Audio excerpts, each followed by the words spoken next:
Hello everyone, আসসালামু আলাইকুম। কেমন আছেন সবাই? তো আমরা জানি সবাই মোটামুটি ভালো আছেন, সবাই আতঙ্কের মধ্যেই আছেন। যারা ঢাকায় থাকেন তাদের মধ্যে একটা আতঙ্ক বেশি। তো আল্লাহ পাকের আশায় ভরসায় সবাই একটু শান্ত হয়ে থাকার চেষ্টা করছে আর কি। তো যাই হোক, প্রথমে এটা আমরা গিয়েছিলাম বড় ছেলের পরীক্ষা।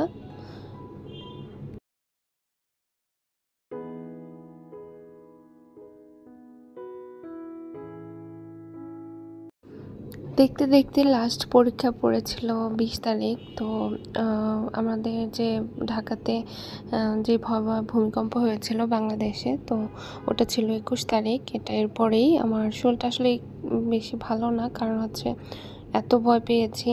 তো আল্লাহ মাফ করুক, আল্লাহর পাকের ভরসায় আছি।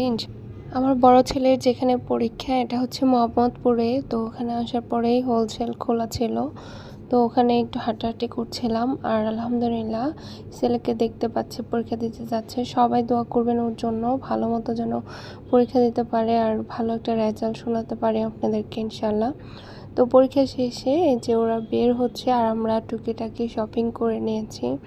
তো আজকে যেহেতু বৃহস্পতিবার ছিল, তো টুকটাক ওদিকে শপিং বন্ধই ছিল। আর এটা পরের দিনের অবস্থা, ভয়াবহ যে ভূমিকম্প হয়েছিল। তো আল্লাহর রহমতে কোনো বড় ধরনের বিপদ আসেনি, কিন্তু ঘরের টুকিটাকি জিনিস পড়ে গিয়েছিল। এত বড় ভয়াবহ হয়েছিল, আমার মনে হলো যে সুকেস টুকেস সবই পড়ে যাবে।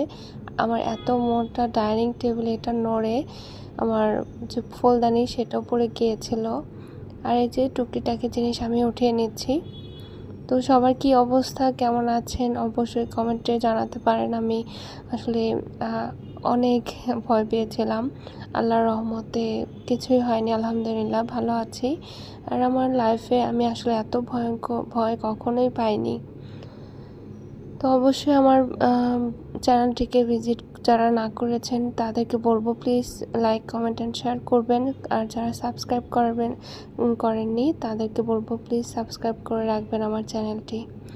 আর এই তো কিছু জিনিস কিনেছি আমার মেয়ের জন্য, ওর জন্য তো কিনতেই হবে। বাহিরে গেলেই ওর জিনিস নিয়ে আমি পড়ে থাকি। আমি নিজের জন্য কিছুই কেনাকাটা করা হয় না, কিন্তু ওর জিনিস আমার কিনতেই হবে।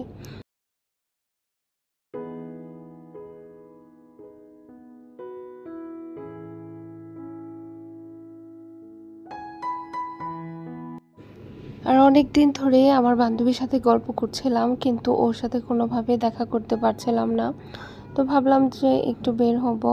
তো এই যে যা যা শপিং করেছি, যা জিনিস লাগবে, আর ইদানিং মনে হয় যে বয়স হয়ে গিয়েছে আর যেটা লাগবে সেটাই কিনতে হবে। এছাড়া বাকি কোনো কিছুই কেনার দরকার নেই, অপচয় করতে আর ইচ্ছা করে না। কেমন যেন আমার ভিতর থেকে এটা আর আসে না। মানে শপিংয়ে গেলেই আমি থিঙ্ক করি যে কোন জিনিসটা আমার আছে আর কোন জিনিসটা নেই। আর এই তো এই ডিব্বাটা দেখছেন, এই জারটা কিন্তু চাচের, দেখতে খুবই সুন্দর। আর এই জিনিসটা চোখে পড়লো, ভালো লাগলো, তো ওটা নিয়ে আসলাম। আর একটা ভাতের ঢাকনার দরকার ছিল, তো ওটা নিয়ে আসলাম। দুধের একটা পাতিল নিয়ে আসলাম। তো দুধের পাতিল আমার একটা দুইটা, তারপরেও একটা লাগবে, তো সে কারণে নিয়ে আসলাম। যেহেতু একটা মাঝে মধ্যে হয় না, দুইটা তিনটা লাগে। একটার মধ্যে দুধ থাকলে বা ভাত থাকলে বা যদি আরেকটা লাগে, সেজন্য কিনে নিয়ে আসলাম। তো ওই দিনই বিকেলবেলা আমার দেবরের বউয়ের বার্থডে ছিল, তো ওর জন্য আমরা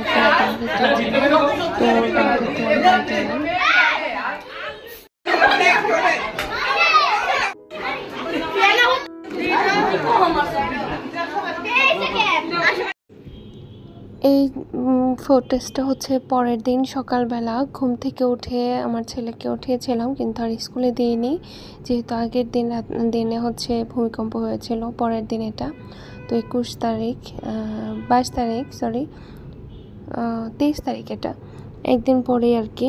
তো স্কুল আর দিইনি রবিবারে যেহেতু। তো ওই দিনে আমরা গল্প করলাম আর বান্ধবীর সাথে একটু দেখা করার জন্য বের হয়ে পড়লাম বাইরে।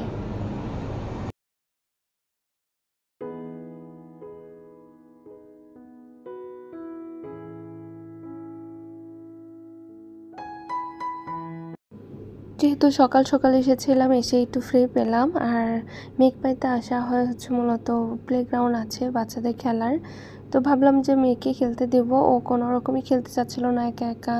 আর এদিকে আমরা নাস্তাও করার জন্য অর্ডার করে দিয়েছি যা যা খাবো, যেহেতু সকাল টাইমে এসেছি, বাসায় আবার খালাও চলে আসবে, একটু তাড়ার মধ্যে আছি। গল্প করতে করতে আমাদের কিভাবে যায় টাইমগুলো চলে যায় সেটাই বুঝতেছিলাম না। আর বান্ধবী যখন এই বান্ধবী একসাথে হই আমার সাথে, ও মানে অনেক কথাই মিলে যায়, দুজনেই প্রায় সেমই হয়ে যায়। তো ও হচ্ছে আমাকে এই ড্রেসটা গিফট করেছিল। তো এই ড্রেসটা অনেক দিন ধরেই বানিয়েছি, আসবো বলে আর আসা হয় না। তো ভাবলাম আজকে হঠাৎ করে প্ল্যান না করে আমরা বের হয়ে গেলাম নাস্তা করার উদ্দেশ্যে। বাসায় এসে দেখি যে খালা এসেছে, কাজ করছিল, আর এদিকে আমার ভাসুরের বাসা থেকে মিষ্টি দিয়েছে, বিলিং করেছে। তাই মিষ্টিগুলো খুবই মজার ছিল, 2-3টা অলরেডি খেয়েছি আমি। তো এখন মিষ্টি কমিয়ে দিয়েছি খাওয়া, আর এই তো মজা লেগেছে বলেই খেয়েছি। দুপুরে রান্না বান্নার জন্য আমি অলরেডি সব কিছু রেডি করে নিয়েছিলাম, শেষ করেই ব্লগটা শেষ করব। আর এই তো এই যে এখানে রান্না করেছি মুরগি মাছ। তো আজকে এই পর্যন্ত, আল্লাহ হাফেজ।